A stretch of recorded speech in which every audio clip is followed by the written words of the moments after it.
Assalamualaikum. Bismillahirrahmanirrahim. So this will be my last experiment number 3. That is a D-level steam turbine. Okay, I already cover. I hope you already watch experiment number 3 practical video. Let's come to its basic theory. It's a very small experiment, just observation of the steam turbine, steam turbine. You see that this is the schematic of the level turbine that is better shown in this picture.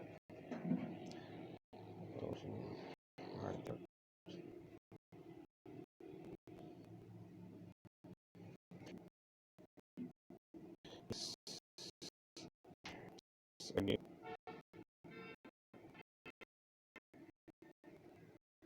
okay,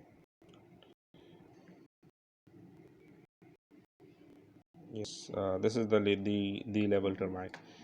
This is the basically impulse turbine section, and we have a warm gear governing system, and then we have a power transmission system. So the basic the section you in this video you can see the section view of the D level turbine. This is basically impeller, impulse turbine impeller. Impulse turbine blade, and these are the nozzle that exerting the velocity and hitting the velocity of steam directly into the vanes of impulse turbine.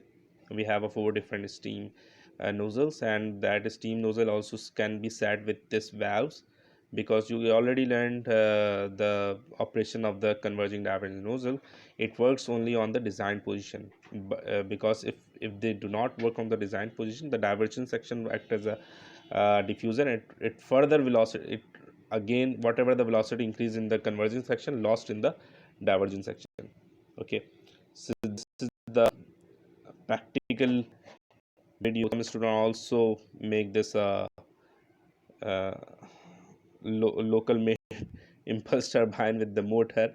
They produce this D level impulse turbine blade, putting the nozzle over here and hitting this steam over here. It rotating the turbine blade, and it's connected with the generator. Some students, some F5 student might be made this video. I just found it in the internet. It's amazing. It's the working operation of the steam turbine, D level steam turbine. Anyway, let's stop it and move. That is okay. Now coming towards the its further mechanism. Okay, this picture is just not coming. I hope you see the section view and the working of the D level turbine.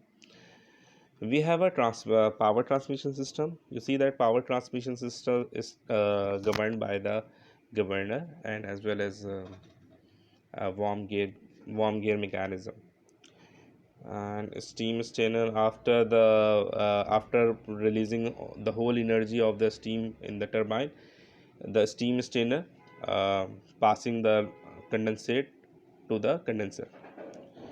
Sorry, steam stainer, it is fitted in before it steam coming towards the turbine. And if we have any pieces of metal, because all the pipe is covered by the MS pipe, so if we have any small pieces of boiler scale or metal, it prevents coming from with the steam towards the turbine blade. Because if the any scale or metal parts hit the turbine blade, it's erode the turbine and it damage the turbine. So the steam strainer is fitted before steam coming towards the steam turbine. Then we have a governor elements. The governor element is a mechanical governor. You see that in this no, in this picture thing. We have actual picture, and let me yes, this is the actual picture. Okay, this is the steam turbine nozzles and its vanes, etc. The shaft is connected with the warm gear. We have a large gear and a small screw that running the whole large worm gear, and this large worm gear connected with this 10 kilowatt alternator that's producing the electricity. Okay, here we have a governor system. Here, this is the governor, and it is directly noting it connected with the this nozzles, the amount of the sorry, it is connected with the inlet valve of the steam, and controlling the amount of steam coming towards the steam turbine. And how it is controlling? It is controlling by simple this governor. This is governor. Inside we have some mechanism of counterclockwise weight, which when the RPM increases, so the counterclockwise wave towards the sideward due to the uh, centrifugal forces, and when the RPM gets down, weight becomes linear and straight, so it opens the valve of the steam. The presentation video I just show you the mechanism of the system. This mechanical governor also stored in our current generators, controlling the RPM of the alternator, because at a certain amount of the RPM, like in our convention generator, we have RPM around 1500 or 3000, and at 3000 or 1500 RPM, we are getting actually the pure sine wave of 50 hertz. Because if we increase the RPM, the frequency become higher, so it will not, the frequency should be constant 50 or 49, so it can also connected with other generator or sync with other power utility. These are the type of the strainer that can be used in the steam turbine, and this is the governing mechanism. Okay,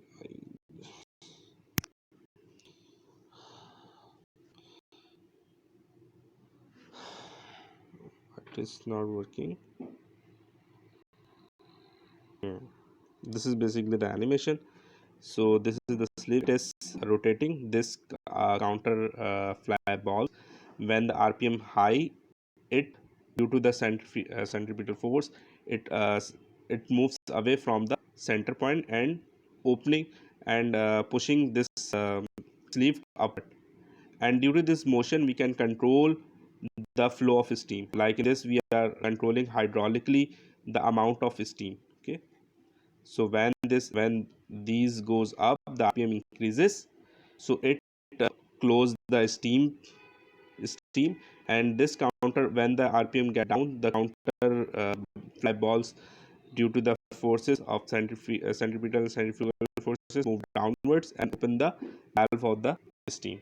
So this is the governor system. It is animation.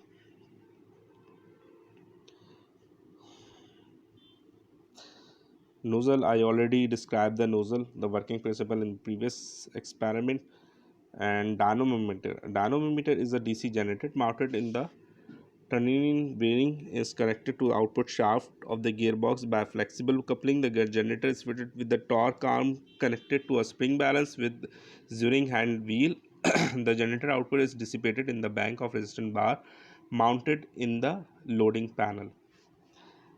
And we have a sentinel exhaust relief valve, we have a drain valves, etc. So in this picture, this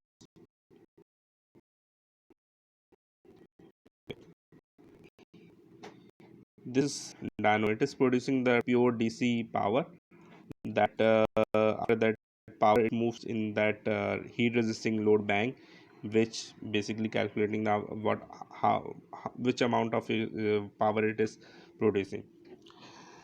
And this this is the torque meter. It is calculating the amount of torque producing by this initial with the zero level, and the torque increases, the level is rises. Okay, by torque we can calculate the actual mechanical power of this dynamo.